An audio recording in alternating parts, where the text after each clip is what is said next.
नमस्कार दोस्तों, कैसे हैं आप सब लोग? एक बहुत ही टिपिकल क्वेश्चन मुझसे किया गया है, मैं उसका जवाब आप लोगों को देने वाला हूँ कि 80% जो वास्तु कंसल्टेशंस होती हैं, वो फेल हो जाती हैं या ये कहिए कि लोगों को सही तरीके के रिजल्ट्स नहीं मिलते हैं। मैंने कहा बिल्कुल सही बात है जी। देखिए वास्तु जो है वो पूरा का पूरा डिपेंड करता है आपके मैप के ऊपर, आपके नक्शे के ऊपर, ठीक है?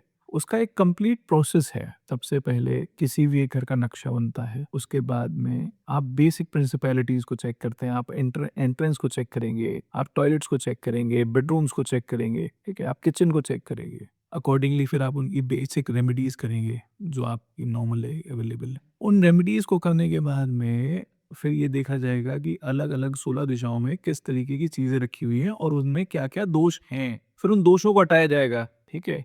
फिर पाँचों महाभूतों यानी 5 बेसिक एलिमेंट्स जो कि आपके एयर, वाटर, अर्थ, फायर, स्पेस हैं, इनके अकॉर्डिंगली रेमेडीज़ की जाती हैं, इनकी बैलेंसिंग की जाती है, तब जाकर के कोई एक पर्टिकुलर बिल्डिंग आपकी वास्तु परफेक्ट बनती है। ऐसा नहीं है कि आपने सिर्फ़ कुछ टेपें लगा दी या कुछ कलर कर दिए तो आपका काम हो गया। It is a complete process, ऐसा नहीं होता है। इन्हीं वजहों से काफ़ी हद तक लोगों को उस तरीके के रिजल्ट्स नहीं मिलते जो उन्होंने सोचे होते हैं, ठीक है? अब मान लीजिए किसी की एंट्रेंस ही नेगेटिव है, ठीक है? मान लो उसको ट्रीट भी कर दिया। क्योंकि देखिए वास्तु जो है आगे मैं एक बात और कह देता हूँ, वास्तु 40% रोल प्ले करता है। बहुत से लोग जो हैं केवल बेसिक वास्तु करने के बाद में ये सोचते हैं सब चीज़ें ठीक हो जाएगी। लेकिन जितना वास्तु इम्पोर्टेंट है उतनी ही आपकी अपनी जन्म पत्री में चल रही आपकी दशाएँ इम्पोर्टेंट है। भले ही आप कृष्णमूर्ति पद्धति से कुंडली दिखवाएँ या अपनी वैदिक तरीके से दिखवाएँ, जिन ग्रहों की दशाएँ चल रही हैं, जो गोचर है वो भी उतना ही इम्पोर्टेंट है। क्योंकि जब भी आप देखेंगे तो जो भी दशा आपकी चल रही होगी, उसी से रिलेटेड आपका कोई ना कोई उसकी ही दिशा में कोई एक आपका दोष होगा। बहुत इम्पोर्टेंट है ये, ठीक है?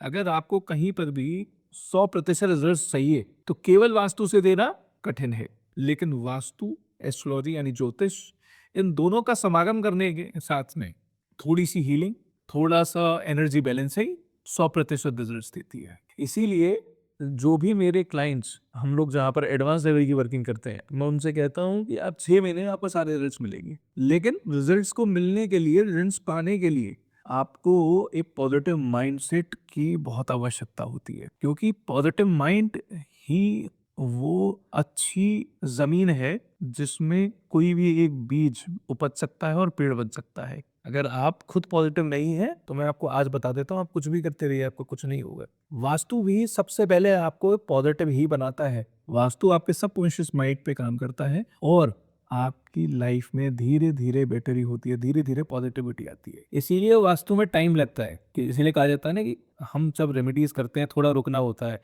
1 महीने में उसके इफ़ेक्ट्स देखने होते हैं। फिर तो और कोई रेमेडी की, फिर उसके क्या इफ़ेक्ट्स हैं, ठीक है? देवता रेमेडीज़ भी अगर की जाती हैं, तो उनके भी इफ़ेक्ट्स आने में लगभग हफ्ता भर लग जाता है। लेकिन देवता रेमेडीज़ तक पहुँचने में आपको बेसिक वास्तु किया, बेसिक वास्तु करने के बाद आपको 1 महीना रुकना पड़ता है। उसके बाद में आपको अगर आपने न्यूमरो वास्तु किया है, एडवांस वास्तु किया है, तो उसके लिए अलग आपको 45 दिन वेट करना पड़ता है। 45 दिन बाद में तब जाकर के आप कहीं पे देवता वास्तु कर सकते हैं। बट अगेन देवता वास्तु भी करना है या नहीं करना वो भी इम्पोर्टेंट है। और इस सब के साथ में जो भी इंसान है, वो अपना खुद कैसा इंसान है। मान लीजिए अगर आप किसी एक ऐसे व्यक्ति के घर में जाके वास्तु कर देते हैं, जिसका काम ये है दूसरे लोगों को सताना, तो उसे रिजल्ट्स मिलेंगे लेकिन वही 30-40% मिलेंगे। लेकिन अगर आप वहीं आप समाज को कुछ दे रहे हैं, एक अच्छा काम कर रहे हैं, तो आपको 100% रिजल्ट्स मिलते हैं।